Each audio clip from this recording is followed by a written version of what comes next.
भोले बाबा के चरणों में कोटि कोटि प्रणाम, मैया पार्वती के चरणों में कोटि कोटि प्रणाम, सभी देवी देवताओं के चरणों में कोटि कोटि प्रणाम। दोस्तों, अगर आप सभी को हमारे चैनल का शिव चर्चा गीत अच्छा लगता हो तो वीडियो को लाइक शेयर एंड कमेंट कीजिएगा। चैनल पर नए होंगे तो चैनल को प्लीज सब्सक्राइब जरूर कीजिएगा। दोस्तों,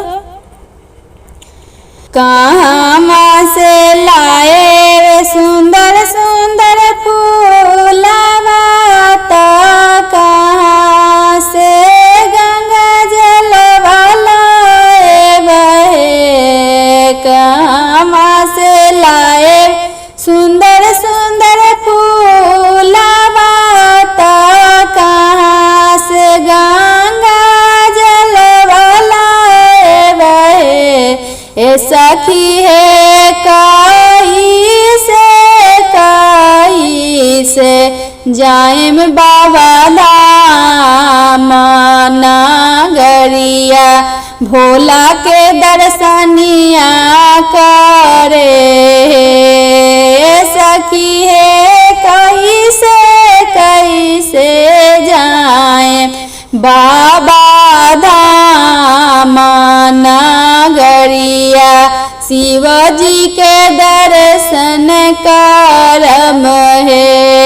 बगिया से लेबै सुंदर सुंदर फूलवा, सुल्ताना गंज से जलवा उठबै है।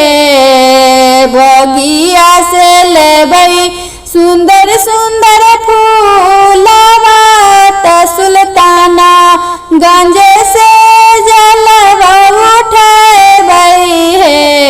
ए सखिया पैदल जेबै बाबा धाम नगरिया, भोला के दर्शनिया करब है। ए सखिया पैदल जेबै बाबा धाम नगरिया, अपना भोला के दर्शनिया करबै है। केरे देतन धना दौलतिया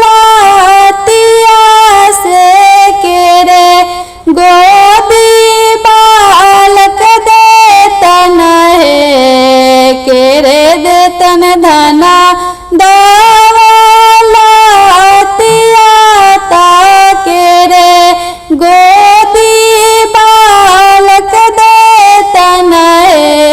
ए सखिया केरे देतन चुटकी भर सिंदूरवा, जन्मो हम यही बात रहम है। ए सखिया केरे देतन चुटकी भर सिंदूरवा,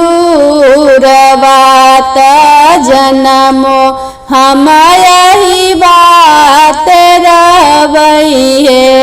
ब्रह्मा जी देतन धन दौलतिया, विष्णु धी देतन गोदी बालक है। ब्रह्मा जी देतन धन दौलतिया, विष्णु जी देतन गोदी बालक है। ए सखिया भोले बाबा देतन चुटकी भर सिंदूरवा, जन्मो हम यही बात रहम है। ए सखिया भोले बाबा देतन चुटकी भर सिंदूरवा,